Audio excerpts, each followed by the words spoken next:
गुरु गोविंद साहब जी सिखों के 10वें और अंतिम गुरु थे। श्री गुरु तेग बहादुर जी के बलिदान के उपरांत 11 नवंबर सन 1675 को 10वें गुरु बने। वे एक महान योद्धा, चिंतक, कवि, भक्त एवं आध्यात्मिक नेता थे।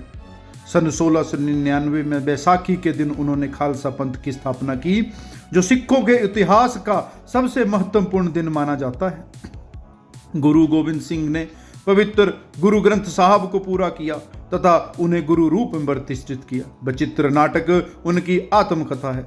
यही उनके जीवन के विषय में जानकारी का सबसे महत्वपूर्ण स्रोत है और यह 10वें ग्रंथ का एक भाग है। 10वां ग्रंथ गुरु गोविंद साहब की कृतियों के संकलन का नाम है। उन्होंने अन्याय, अत्याचार और पापों को खत्म करने के लिए और धर्म की रक्षा के लिए मुगलों के साथ 14 युद्ध लड़े। धर्म की रक्षा के लिए समस्त परिवार का बलिदान दिया। इसके लिए उन्हें सर्ववंशदानी, पूरे परिवार का दानी भी कहा जाता है। इसके अतिरिक्त जनसाधारण में वे कलगीधर, दशमेश, बांजावाले आदि कई नाम, उपनाम और उपाधियों से भी जाने जाते हैं। विश्व की बलिदानी परंपरा में अद्वितीय होने के साथ साथ गुरु गोविंद सिंह एक महान लेखक, मौलिक चिंतन तथा संस्कृत सहित कई भाषाओं के ज्ञाता भी थे। उन्होंने स्वयं कई ग्रंथों की रचना की। वे विद्वानों के संरक्षक थे। कई कवि और साहित्य मर्मज्ञ उनके दरबार की शोभा बढ़ाते थे। वे भक्ति तथा शक्ति के अद्वितीय संगम थे, इसलिए उन्हें संत सिपाही भी कहा जाता है। उन्होंने सदा प्रेम, सदाचार और भाईचारे का संदेश दिया। किसी ने गुरु जी का अहित करने की भी कोशिश की, उन्होंने अपनी सहनशीलता, मधुरता और सौम्यता से उसे परास्त कर दिया। गुरु जी की मान्यता थी कि मनुष्य को किसी को भी डराना नहीं चाहिए और ना ही किसी से डरना चाहिए। वे अपनी वाणी में उपदेश देते हैं, वह काहू को देत नहीं भय मानत आन। वे बाल्यकाल से ही सरल, सहज, भक्तिभाव वाले कर्मयोगी थे।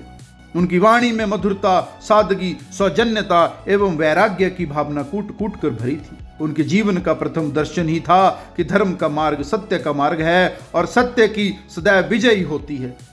गुरु गोविंद सिंह जी का जन्म 22 दिसंबर 1666 को पटना में 9वें सिख गुरु श्री गुरु तेग बहादुर जी की और माता गुजरी के घर में हुआ। उनके जन्म के समय पिता श्री गुरु तेग बहादुर जी के असम में धर्म उपदेश के लिए गए थे। उनके बचपन का नाम गोविंद राय था।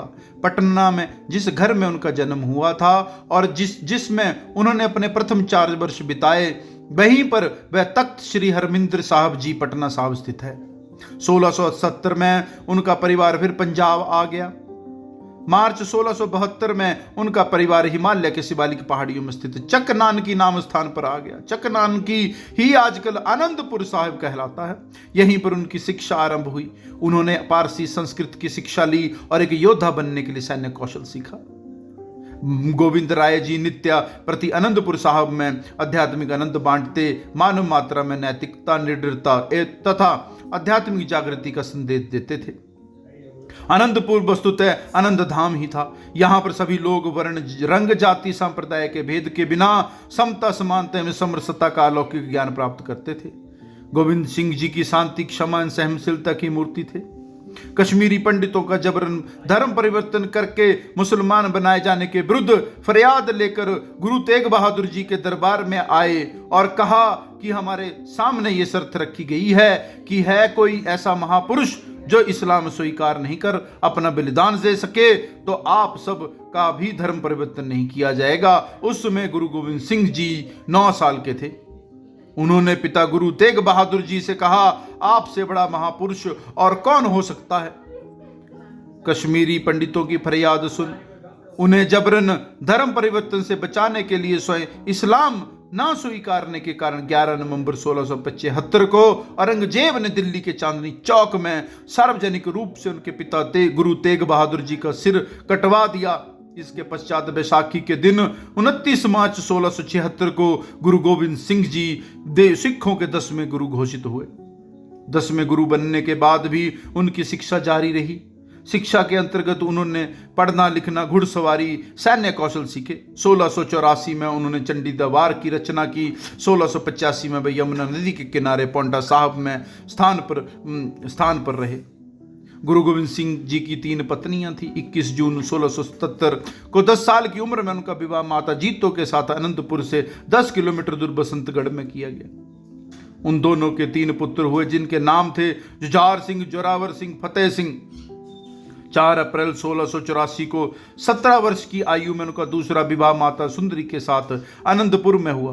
उनका एक बेटा हुआ जिसका नाम था अजीत सिंह।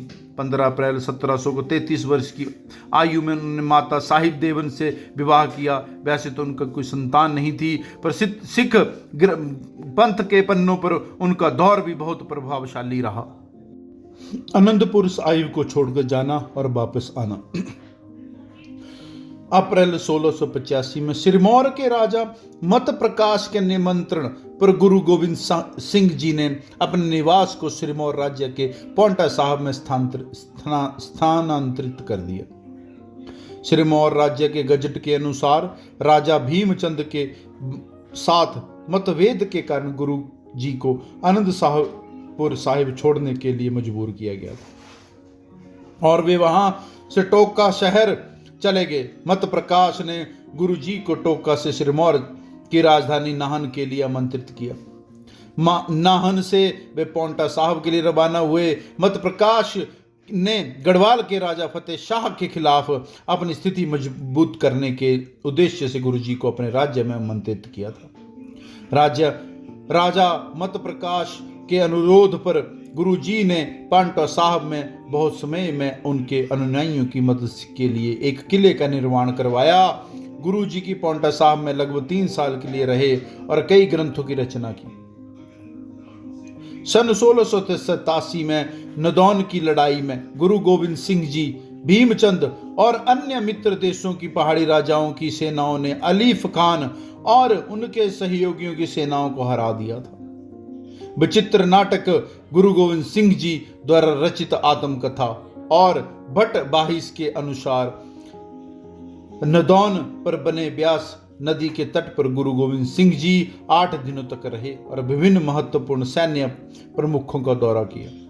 बंगाणी के युद्ध के कुछ दिन बाद रानी चंपा, बिलासपुर की विधवा रानी, ने गुरु जी से आनंदपुर साहिब या चक नानकी को उसमें कहा जाता था वापस लौटने का अनुरोध किया, जिसे गुरु जी ने स्वीकार किया।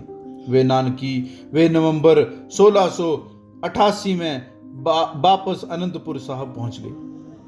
1695 में दिलावर खान लाहौर का मुगल सेनापति ने अपने बेटे हुसैन खान को अनंतपुर साहिब पर हमला करने के लिए भेजा। मुगल सेना हार गई और हुसैन खान मारा गया। हुसैन की मृत्यु के बाद दिलावर खान ने अपने आदमियों जुझार हाडा और चंदेल राय को शिवालिक भेज दिया। हालांकि वे जसवाल के गज सिंह से हार गए थे। पहाड़ी क्षेत्र में इस तरह के घटनाक्रम मुगल सम्राट औरंगजेब के लिए चिंता का कारण बन गए और उसने क्षेत्र में मुगल अधिकार बहाल करने के लिए सेना को अपने बेटे के साथ भेजा। मुगल पंथ की स्थापना श्री गोविंद सिंह जी का नेतृत्व सिख समुदाय के इतिहास में बहुत कुछ नया लेकर आया। उन्होंने 1699 में बैसाखी के दिन खालसा को, जो कि सिख धर्म के विधिवत दीक्षा प्राप्त अनुयायियों का एक सामूहिक रूप है, उसका निर्माण किया। सिख समुदाय के लिए एक सभा में उन्होंने सबके सामने प्रश्न पूछा कि कौन है जो अपने सर का बलिदान देना चाहता है। उसी समय एक स्वयं सेवक इस बात के लिए राजी हो गया और गुरु गोविंद सिंह के उस तंबू में ले गए और कुछ देर बाद वापस लौटे एक खून लगे हुए तलवार के साथ। गुरु ने दोबारा उस भीड़ के लोगों से वही सवाल दोबारा पूछा। उसी प्रकार एक और व्यक्ति राजी हुआ और उनके साथ गया, पर वे तंबू से जब बाहर निकले तो खून से सनासन तलवार उनके हाथ में। इसी प्रकार 5वां स्वयं सेवक जब उनके साथ तंबू के भीतर गया, कुछ देर बाद गुरु गोविंद सिंह जी सभी जीवित सेवकों के साथ वापस लौटे और उन्होंने उन 5 प्यारे या पहले खालसा का नाम दिया। उसके बाद गुरु गोविंद सिंह जी ने एक लोहे का कटोरा लिया जिसमें पानी और चीनी मिलाकर दुधारी तलवार से घोलकर अमृत का नाम दिया। पहले 5 खालसा के बनाने के बाद उन्हें 6वां खालसा का नाम दिया गया, जिसके बाद उनका नाम गुरु गोविंद सिंह राय के गुरु गोविंद सिंह जी रख दिया गया। उन्होंने 5 ककारों का महत्व खालसा के लिए समझाया और कहा, केश, कंघा, कड़ा, कृपाण, कचेरा। इधर 27 दिसंबर सन 1704 को दोनों बेटे साहिबजादे और जोरावर सिंह एवं फतेह सिंह जी को दीवारों में चुनवा दिया गया। जब यह हाल गुरुजी को पता चला तो उन्होंने औरंगजेब को एक जफरनामा विजय की चिट्ठी लिखा, जिसमें उन्होंने औरंगजेब को चेतावनी दी कि तेरा साम्राज्य नष्ट करने के लिए खालसा पंथ तैयार हो गया है। 8 मई 1705 में मुक्तसर नामक स्थान पर मुगलों से भयानक युद्ध हुआ, जिसमें गुरुजी की जीत हुई। अक्टूबर सन 1706 में गुरुजी दक्षिण में गए, जहां पर उनको औरंगजेब की मृत्यु का पता लगा। औरंगजेब ने मरते समय एक शिकायत पत्र लिखा था कि हैरानी की बात है कि जो सब कुछ लुटा चुका था, गुरुजी वो फतेहनामा लिख रहे थे, वह जिसके पास सब कुछ था शिकस्तनामा लिख रहा था। इसका कारण था सच्चाई। गुरुजी ने युद्ध सदैव अत्याचार के विरुद्ध किए थे, ना कि अपने निजी भाव के लिए। श्री गोविंद सिंह राय जी का निधन। औरंगजेब की मृत्यु के बाद गुरुजी ने बहादुर शाह को बादशाह बनाने में मदद की। गुरुजी व बहादुर शाह के संबंध अत्यंत अच्छे थे। इन संबंधों को देखकर सरहद का नवाब वजीद खां घबरा गया। अतः उसने 2 पठान गुरुजी के पीछे लगा दिए और उन पठानों ने गुरुजी पर धोखे से घातक वार किया, जिससे 7 अक्टूबर 1708 में मैं गुरुजी नांदेड़ साहिब में दिव्य ज्योति में लीन हो गए। अंत में उन्होंने सिखों को गुरु ग्रंथ साहब को अपना गुरु मानने को कहा। वह खुद ही माथा टेका। गुरुजी के बाद माधोदास ने, जिसे गुरुजी ने सिख बनाया, बंदा सिंह बहादुर नाम दिया था, सरहद पर आक्रमण किया और अत्याचारों की ईंट से ईंट बजाई।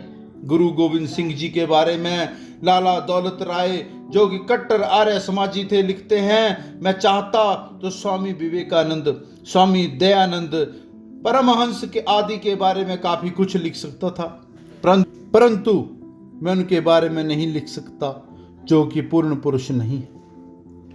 पूर्ण पुरुष के लिए वे सभी गुण गुरु गोविंद सिंह जी में मिलते हैं। अतः लाला दौलत राय ने गुरु गोविंद सिंह के बारे में पूर्ण पुरुष नाम का एक अच्छी पुस्तक लिखी है।